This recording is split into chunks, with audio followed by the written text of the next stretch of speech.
Welcome everyone. Welcome to the Church of Jesus the Good Shepherd. I'm particularly happy to get to introduce to you our speaker this evening. As you know, Dr. Cheryl White and I have spoken a lot about the Shroud of Turin, especially in terms of the wounds that are evident on the shroud, and also how it mirrors the four Gospels so perfectly. Our next talks with regards to the shroud will be with regards to the resurrection, the power that it would have taken to be able to create an image on the shroud. That talk will take place on May 4th, so kind of put that in your mind. May the 4th be with you. You've heard that before, right? Okay, so now you will remember. Please be here. That's a Saturday morning. It's the Feast of the Holy Shroud. So we're planning on having Mass at 8 a.m. on that first Saturday. Then we'll have a light little breakfast afterwards, and then we'll have 3 hours from 9 until 12, nicely broken up, to talk about what it must have been like, that resurrection power, the actual power. And then we also have another simple overview of the shroud coming up on April 18th.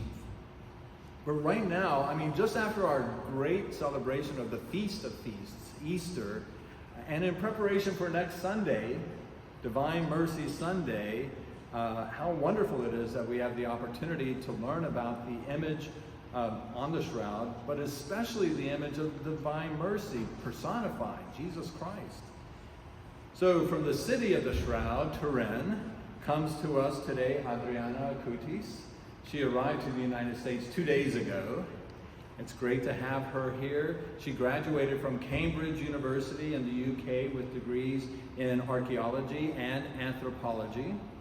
She currently serves as the vice president of a consortium of a family-owned entrepreneurial interests, in addition to serving as the vice president of the Carlo Acutis Foundation, ETS, inspired by her nephew, Blessed Carlo Acutis.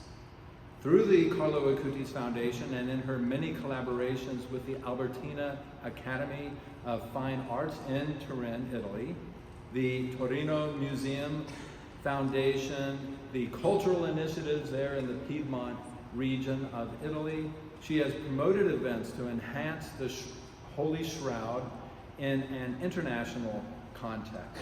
And since 2020, she has focused her studies related to the shroud and the Divine Mercy image painting of Vilnius. Through her research rooted in faith and support by art, Adriana develops themes related to the Holy Shroud and the Divine Mercy image for contemporary humanity, especially themes related to the message Jesus gave to Saint Faustina. This study has led her to observe that we are living in a very special time of grace. Welcome to the Church of Jesus the Good Shepherd. Thank you for being here.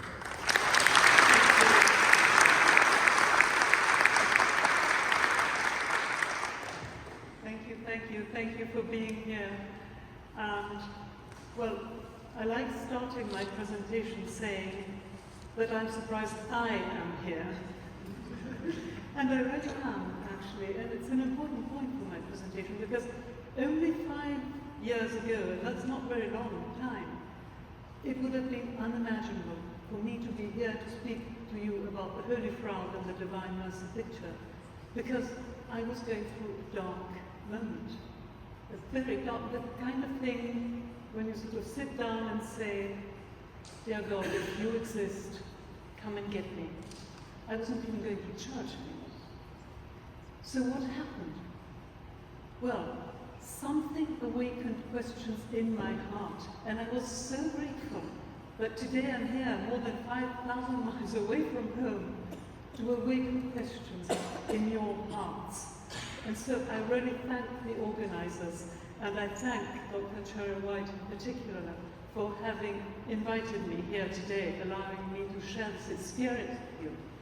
So this is the story about how the Holy Shroud and the Divine Mercy picture got together to play a music together. And it all started in 2020. I was recovering from COVID. The world was blocked in a lockdown, in the lockdown. The only way to walk out of home was the computer. So there I was, in front of my computer. And one day, I was criticizing, I have a bad-tempered mind, Acutis is the good one, not me. And I was sitting there criticizing contemporary religious images. I thought they look so sweet and fake, how can they possibly represent truth? And then I stopped for a moment. And I put on my computer the image of Our Lady of Guadalupe. And that just calmed me down. It's so beautiful. I sat there looking for a while. And then I looked for another image, the Holy Shroud. Well, I know the Holy Shroud. I live in Turin. But I just wanted to look at it. Again, so peaceful. No nonsense. No fake beauty. No fake sweetness. Something unexpected about it. It's not like this that one would normally depict a 33-year-old man. And then my mind went back to chocolate box-like images, and I sort of digited something on my computer, and instead of having chocolate box-like images, this here. This is the original Divine Mercy painting. There are lots of Divine Mercy paintings that are inspired by this one. This is the original one. Very spoiled before the restoration it had. And I sat there looking at it, and I was just amazed by its beauty. Something simple about it. A portrait as Saint Faustina saw him. Did Saint Faustina see the man with the frown? Now, with my computer, I had free time. Lockdown, COVID, stuck in the house. I superimposed the picture with the Holy Shroud. And what I saw struck me so much. I spent a whole sleepless night. It corresponded, the two images corresponded to each other in so many details. I could see it on my computer. So many details. It was just too much for it to be mere coincidence. Saint Faustina never mentioned the Holy Shroud in her diary. Possibly she never saw it. She lived in a lost place in the middle of Poland. What stole my beauty, what stole my mind, was the beauty of the face of Jesus in these superimposed images. I couldn't stop looking at him. This correspondence between the two images awakened the awareness that it could be really Jesus, the real man. I couldn't stop looking at him. So my first reaction was to scientifically prove that the man of the shroud and the man of the picture are one and the same man. I was looking for proof. We all need proof, don't we all? But I soon realized this was the wrong approach. God was giving me questions, something missing to look for, and a burning desire to find out more. And so I allowed these questions to guide me, and this is where my adventure began. But before starting this journey with you, I would like to say just a few words to present the shroud and the Divine Mercy painting. So the shroud, we all know, is a linen cloth that tradition claims to be the burial cloth of Jesus. I just want to say one thing. It surprises us, not so much for what we know about it, but for what we do not know. No one, despite all the research, has been able to understand how the image was created. No one has been able to recreate one with equivalent characteristics. Even attempts to date the shroud have not led to a result that could be accepted by unanimous scientific consensus. So those who look at the shroud are faced with questions and a choice. Gift of God, medieval forgery. In front of the shroud, with no proof, we are faced with the necessity to give a personal response. In this journey, believe me, there are no spectators. We are all actors. St. John Paul II gave his response, an unusual and mysterious relic, a most singular witness of Easter, of the Passion, death, and resurrection, a silent witness, but at the same time, surprisingly eloquent. And the Divine Mercy painting. This is the original Divine Mercy painting. The one we have just here is, interestingly, the ones inspired, the different ones, as I said. Blessed Carlo Acutis had a Gila painting in his room he was very devoted to. The one that we have here is inspired by Father Sopochko's painting, who was the confessor of St. Faustina, and you can recognize the fact that it's inspired by his by the door behind the picture. It has a whole story. I won't tell it to you today. I can tell it afterwards, but now I need to keep my time. This one here is the one, the first one that was ever painted. It's the one that was requested by Jesus himself to Saint Faustina. We read in her diary, "In the evening, when I was in my cell, I saw the Lord Jesus clothed in the white garment. In silence, I kept my gaze fixed on the Lord. After a while, Jesus said to me, 'Paint an image according to the model you see, with the signature, Jesus, I trust in you. I desire that this image be venerated, first in your chapel, and then throughout the world.'"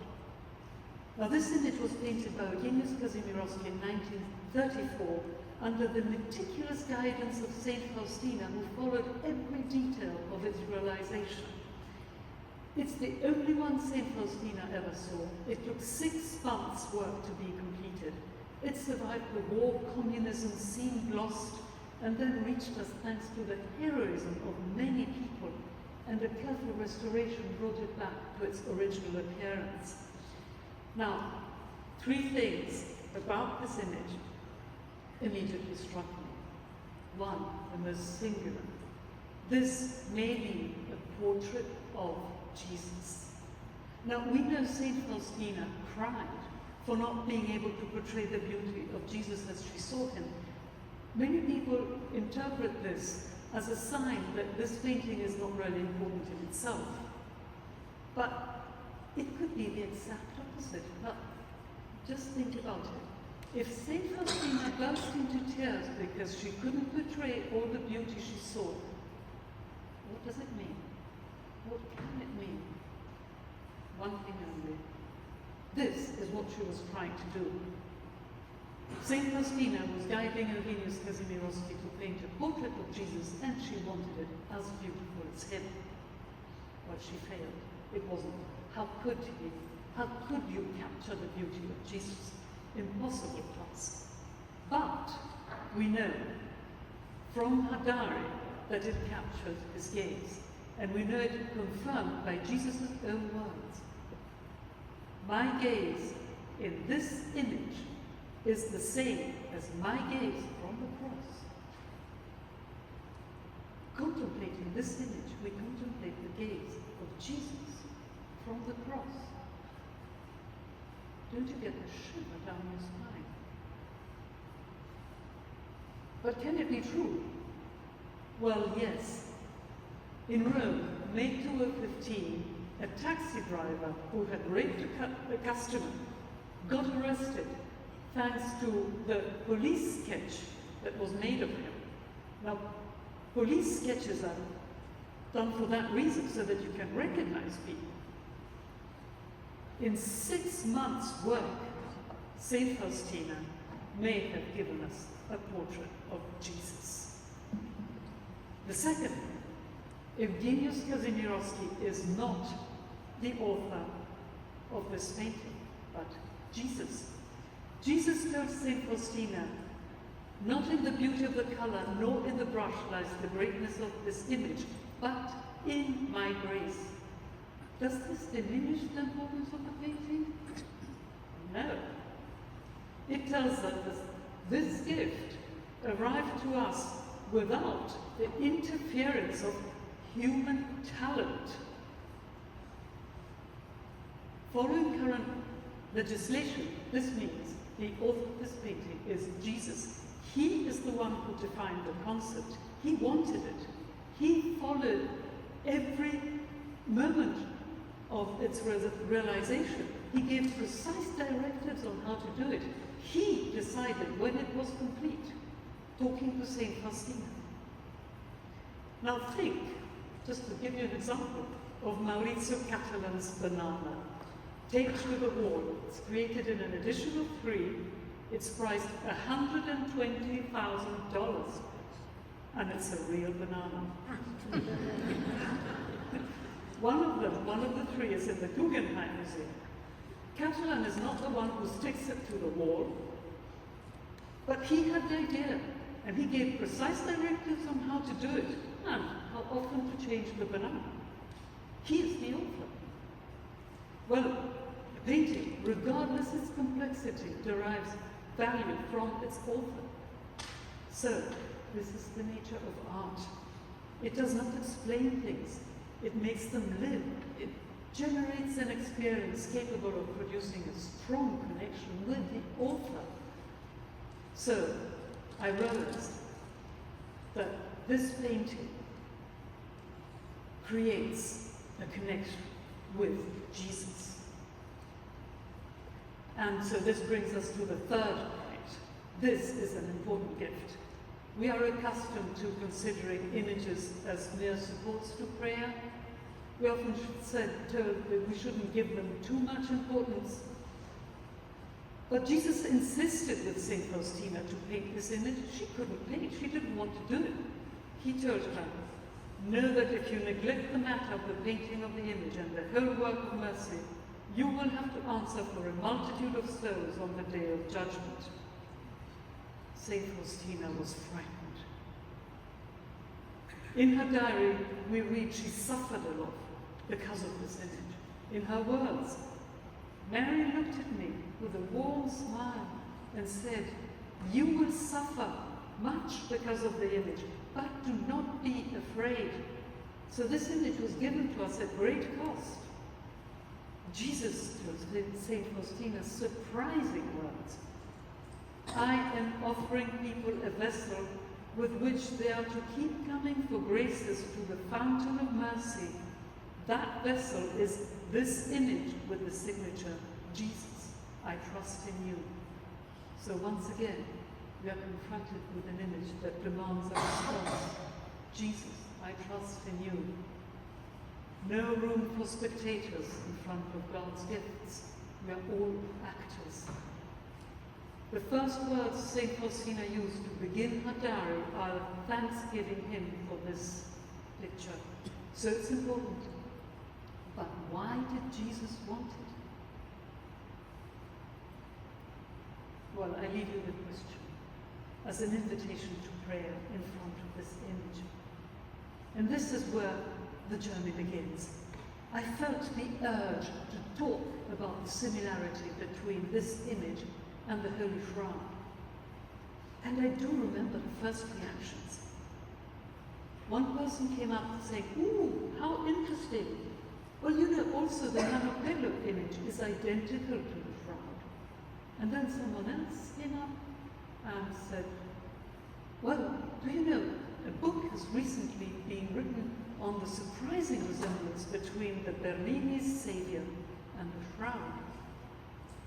And then someone else pointed out a research with the help of computers conducted on the astonishing resemblance between the Christ Pantocrator and the monastery of St. Catherine in Mount Sinai and the shroud. The resemblance of this image and the shroud indeed is exceptional, and the result of this research is in the Turin Shroud Museum. Okay. Well, I can see some of you maybe think, I gather you could fit just about any face on that cloudy image. I can see someone smiling. I got your thoughts. Well, these resemblances may be rooted in reality. So I decided to explore further. And I soon realized I was not the only one who was struck by the similarity between the two images. Father Serafim Nikolenko, the world-renowned expert on St. Faustina's life and spirituality, the man who smuggled the photographic images of the pages of Hardari out of communist-occupied Poland in the 1970s, he was the first to investigate this striking similarity. And then, in 2018, the Archbishop of Vilnius, Gintaras Kuzas, announced in an interview that this face in the original painting of Divine Mercy, with a reduction of about 30%, is perfectly superimposable on the face of the shroud. We have conducted some experiments that confirm this fact. Let's look. Now, these images show a progressive computer overlay of the Divine Mercy picture and the shroud. We can see details, the proportions are indeed incredible. Perfect. But let's have a closer look at the details. Look, the nose, the proportions are just perfect. Look at the details. Look at just the moustache. It's his. It's his moustache. It's his beard. Just look at the waves. Just look at the details. This is the picture. And this is the front. Look at the mouth. Exactly the same. Mouths can be different. This is the same. But here comes the most surprising. Now, one detail one characteristic about the shroud is that the scales of light correspond to scales of distance between the shroud and the body that was wrapped in it. The darker the marking, the closer the cloth to the body. Now this characteristic allows the three-dimensional reconstruction of the image. And here we have a progressive overlay of the Divine Mercy painting and the reconstruction that was done in 1974 by Antoine Legrand. Just look at the absolute perfection of the beard. Look, I mean, this is the shroud. This is the shroud, this is the painting. They're just matched. Here we have another three-dimensional development, a very rough one. This was done much later, completely different time. Don't look at the red blood painted on top, but look at the three-dimensionality. Despite the fact it's a very rough one, this was taken from a study by Manuela Marinelli and Giulio Franchi. Despite it's a very rough one, the details are just impressive. Just the eyes match in the most perfect way. It's just perfection. Now, St. Faustina and Ladinius Kazimierowski couldn't have known what hadn't been discovered yet. They couldn't have known the three-dimensional reconstructions of the shroud. So, if really other paintings match the shroud, there must be a different reason. And, by the way, the three-dimensional reconstruction of the shroud eliminates the temptation to think of the shroud as something cloudy and indistinct. Many things appear cloudy and indistinct if you don't look at them carefully. So these icons do correspond to the shroud in a surprising way, in many details, proportions, details, and some of the details correspond to an optical illusion that we have on the shroud, the big eyes. It's an optical illusion. But here we find them, enormous eyes, owl-like eyes. But if we go to the three-dimensional reconstructions, even the one that has been studied for being exceptionally equivalent, it doesn't match the shroud as well as the Divine Mercy. The eyes are just too large. The moustache is different. And here again, the eyes are too large. The moustache is different, and here it's perfect.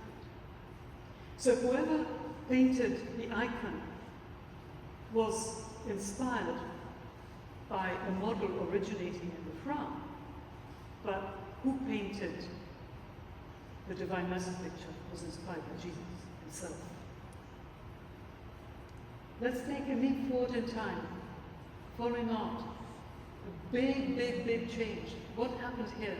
Contemporary art is inspired by the negative of the Shroud, a discovery in 1898 by Secondo Pia.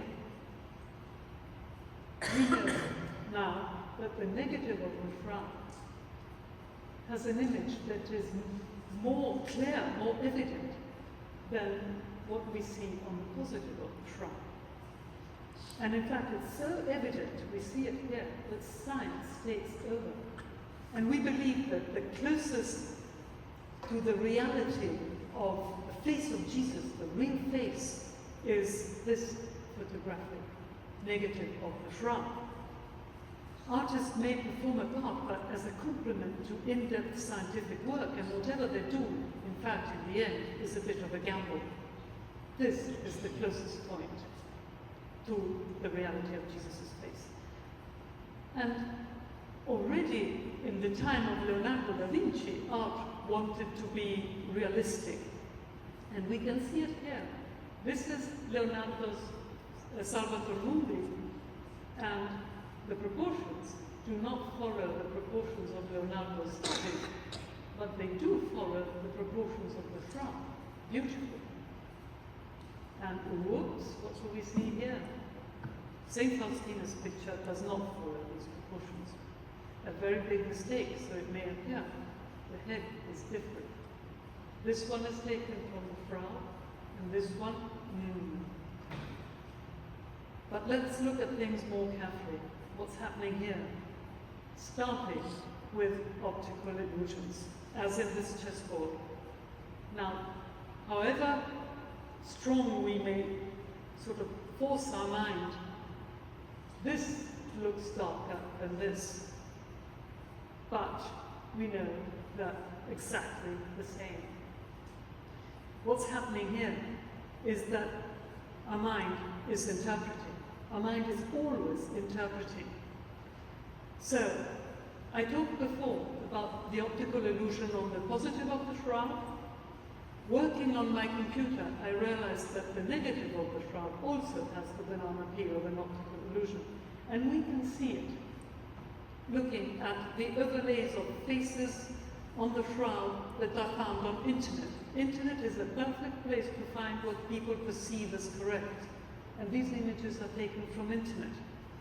Now, if people work on the positive of the Shroud, we notice that just spot this little line here. It's always at the base of the eye.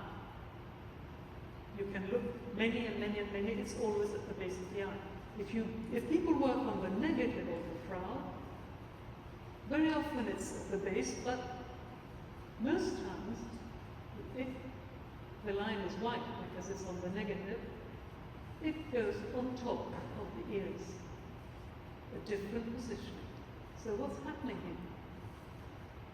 We tend to, on the negative, to interpret that the dark lines as eyebrows and eyelids, as we see a bit better here in this artificial intelligent reconstruction by Tangelo Grasso. We can see, well, how our mind interprets this image.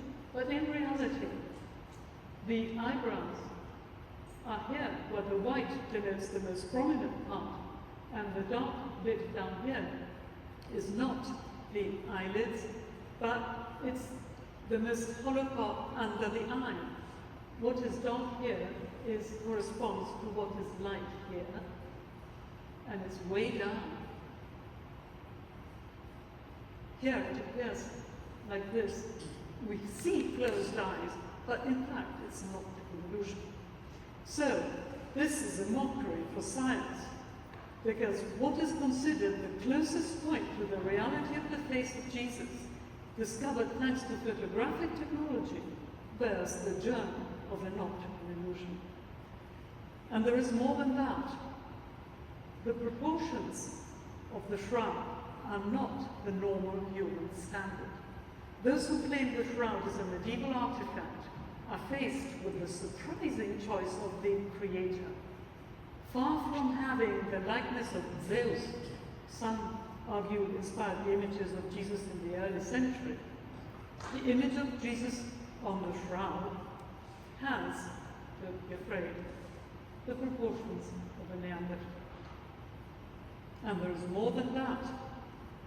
Searching the web, I found that two researchers, Lynn Pignett and Clive Prince, who claim the shroud is an artifact by Leonardo da Vinci, people do have imagination, drew the attention to the fact that the head of Jesus on the shroud is small compared to the body. Now, I will not go into the merits of their theory. It would be funny if I did, but I won't. But it is interesting to note that indeed the head of Jesus on the shroud does appear to be small compared to the body. Now, this is a second surprising anomaly. So, is it more likely to imagine that Jesus had a disproportionately small head compared to his body with the proportions of a Neanderthal, or that the top of his head is not imprinted on the linen? Let's look at the shroud. We have it here, we have one there. The whole area between the frontal and the dorsal images has no image.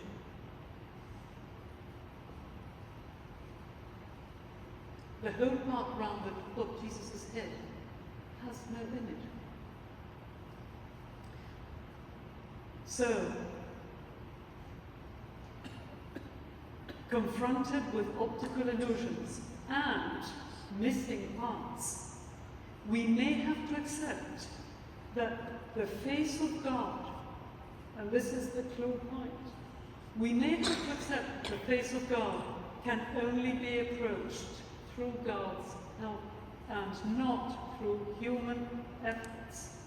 Except that a simple painting, so humble that it is almost never mentioned in art books, made by a very humble and very ignorant nun. They didn't accept her in convents in the beginning because she was too ignorant, is closer to the reality of the face of Jesus than any attempt at reconstruction through scientific knowledge. And the solution may come with an explanation. Analyzing the Divine Mercy painting, we notice that in the image, the only source of light is Jesus himself. With one exception, the top of his head reflects the light from above. And that is the part missing on the shroud. So if we take into consideration the hypothesis that the image on the shroud was created from the light emanated from resurrection, the light emanated from Jesus from resurrection, this coincidence gains significance and can suggest, we don't know, but can suggest an explanation as to why the upper part was not imprinted on the linen. So, up to now, we opened a door. The Divine Mercy picture may truly portray the man of the shroud. And yes, we are talking about Jesus. So, let us go through this door and see what we can see on the other side. Let's look at relationship between gifts. We are so used to analyzing things on their own, people on their own, and sometimes we're even scared one gift may overshadow another. But in God there are no islands. There is no competition. Gifts complement each other, people complement each other. It's like music. I love giving this example. Just imagine listening to one single note, your favorite note of Beethoven's 6th Symphony for 45 minutes. One note. Not my cup of tea. Connections between people is music of God. Connections between the Holy Shroud and the Divine Mercy picture is music of God. So I started analyzing these connections. also to see if they made sense. Right? I started to look for coincidences, patterns between events, between people related to the shroud, to the Divine Mercy image, and in general, to the Holy Face. And one, the most evident connection, is the context. We are in the middle of this context right now. It's the Easter week. Shroud and Divine Mercy paintings are icons of the Easter week. That is the week that goes from Easter to Divine Mercy Sunday. The shroud recalls the suffering, death, and resurrection of Jesus for the redemption of humanity. And the painting is an icon of Divine Mercy Sunday, the day we recall resurrected Jesus appearing to the apostles, including St. Thomas. And it was exhibited for the first time next to Our Lady of the Gate of Dawn, Mother of Mercy, in Vilnius, Lithuania, for the closing of the Jubilee of Redemption on Divine Mercy Sunday 1935. And this is just as Jesus had requested, an almost inconceivable wish.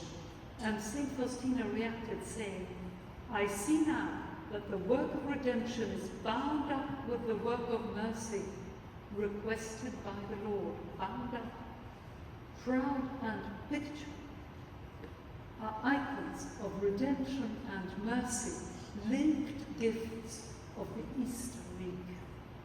I could nearly end here. This is so important in itself. But I went further. My attention went to the instruments, the saints. And I believe it was just one brush stroke that struck me for its strength, harmony, and capacity to mark the sign of times.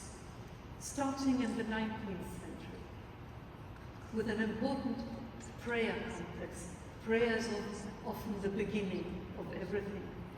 And this is a prayer context promoted by the Confraternity of the Holy Face. It sparked St. Teresa's devotion to the Holy Face. The image at the heart of the Confraternity is this one. It's called the Vere Figures, the true portrait of our Lord. And it has one fundamental characteristic that recalls the shroud and the Divine Mercy painting. It stems from a gift from God. Saint Teresa of Lisieux, which can be considered a missionary for our times, left us beautiful writings on her devotion on the Holy Face. It's worthwhile reading, and they're rooted in the perception that something in this image is connected to the reality of Jesus. That is, as he wanted to show himself, not as we want to see him. I like giving the example, just think of a soldier. We have war times now, it's easy to think of soldiers. Think of a soldier far away from home, clinging to a very blurred photo of his son, whom he never saw. This is the way St. Teresa looked at this image. She teaches us how to look at the Holy Shroud and the Divine Mercy image. And one detail, the eyes in this image are looking down. St. Teresa wrote real poetry about this. Let's go forth in time, the 20th century, where two striking events occurred, one connected to the Holy Shroud and one connected to the Divine Mercy image. With an introduction, Margaret Mary Alacoque, the French mystic who promoted the devotion to the Sacred Heart of Jesus. And a slow-growing plant. She lived in the 17th century. This picture, this is a copy of the picture that was painted in the 18th century. She was beatified in the 19th century, canonized in the 20th century. It's difficult not to think of the Holy Shroud and the Eucharist looking at the pierced heart crowned with thorns. Impossible not to think of the Divine Mercy picture looking at this picture. And indeed, love and mercy are at the heart of the message Margaret Mary gives to the world. And interestingly, when officially recognizing the miracles that would lead to her canonization, Holy Father Benedict XV said, this is interesting, if the apostolate of Margaret Mary Alacoque has not yet achieved the desired fruit to the extent of which it is capable in itself, it seems to us that the full glorification of Alacoque is reserved by God for that time when the mission entrusted to her will appear more fruitful. In other words, it's a question of timing, a long preparation for a message for us. And indeed, just a few years later, two striking events occurred. So this is, for us, so whoever is snoozing, this is time to wake up. The first one, 1936, during night adoration, first Friday of Lent, Blessed Pierina de Micheli, an Italian mystic, saw Jesus sharing his pain in Gethsemane. He told her, I want my face, which reflects the intimate pains of my soul, the pain and love of my heart, to be more honored. He who contemplates me consoles me. Now, Blessed Cardinal Schuster, Archbishop of Milan, gave her congregation an image taken from the shroud, from the Holy Shroud, by an art photographer, Cavalier Bruno.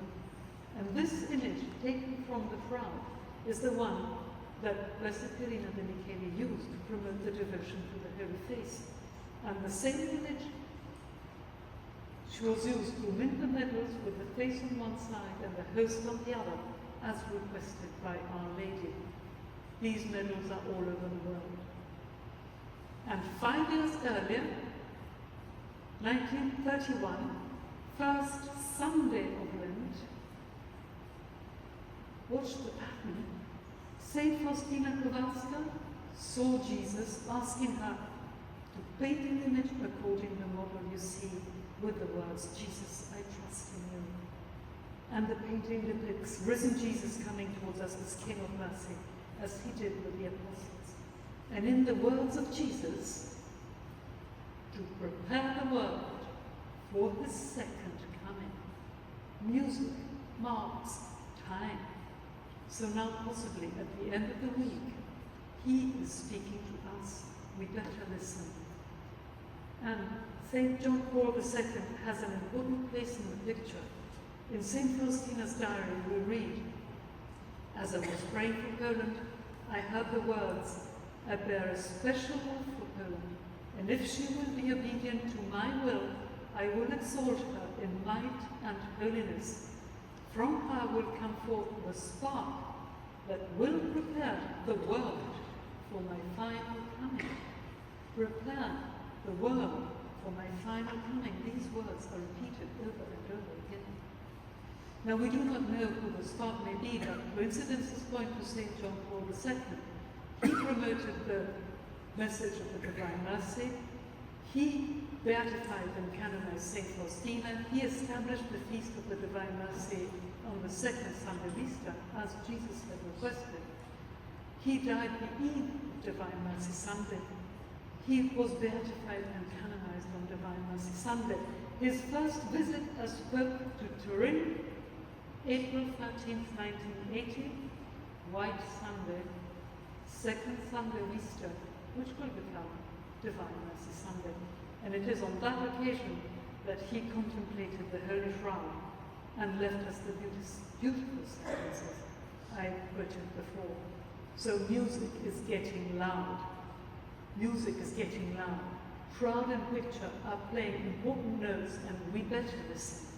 And one very simple way of listening is contemplating the images. This is John Paul II contemplating the shroud. So to conclude, I will leave you with just two triggers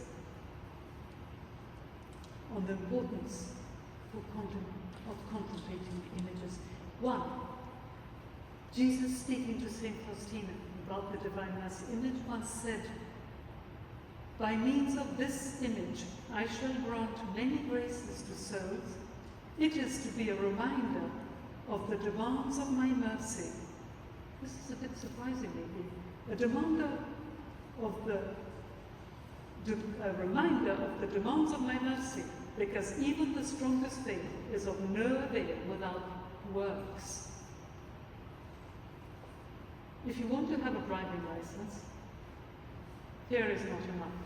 You need to know how to drive. There is something that images do that written text cannot do. It's not just about learning and information.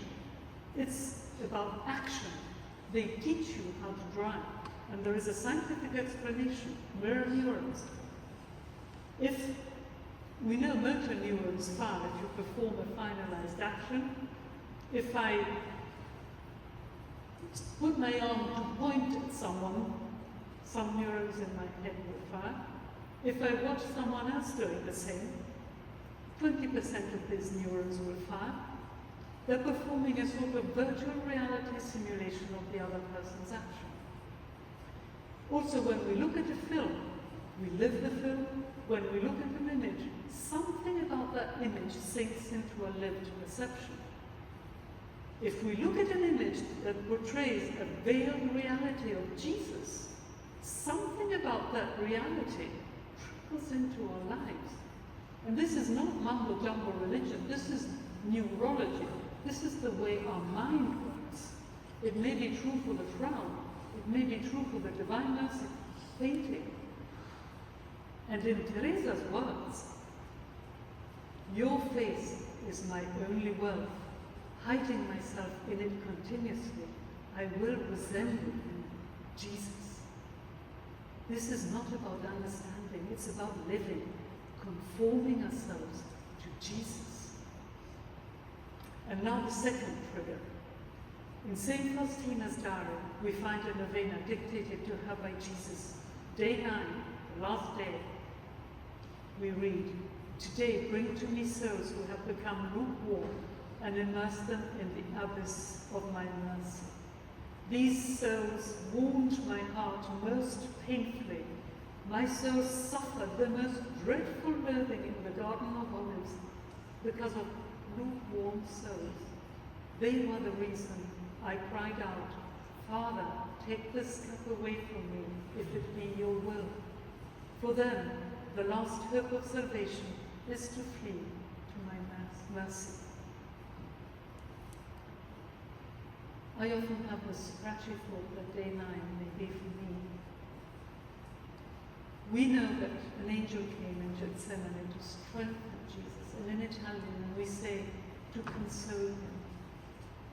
I always thought that this consolation was meager help considering the excruciating pain of the cross, but we read in St. Faustina's diary that lukewarm souls, ungrateful souls, gave him even greater suffering.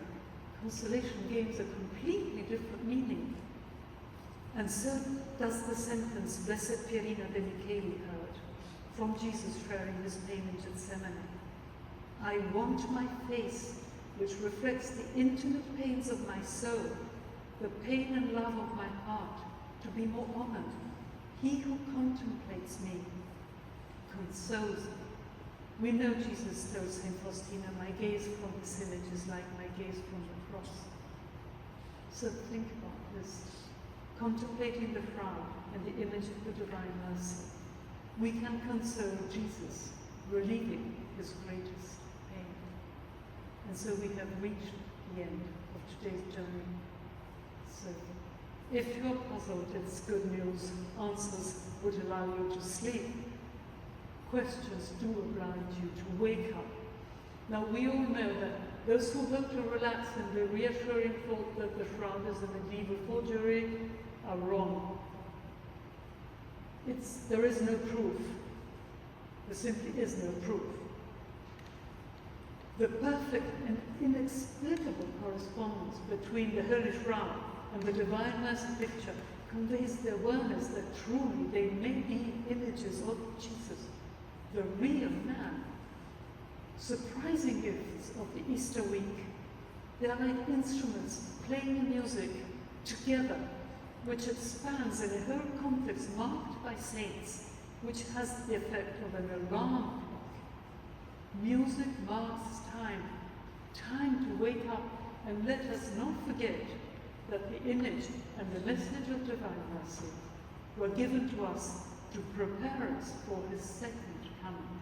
Time to wake up. Thank you.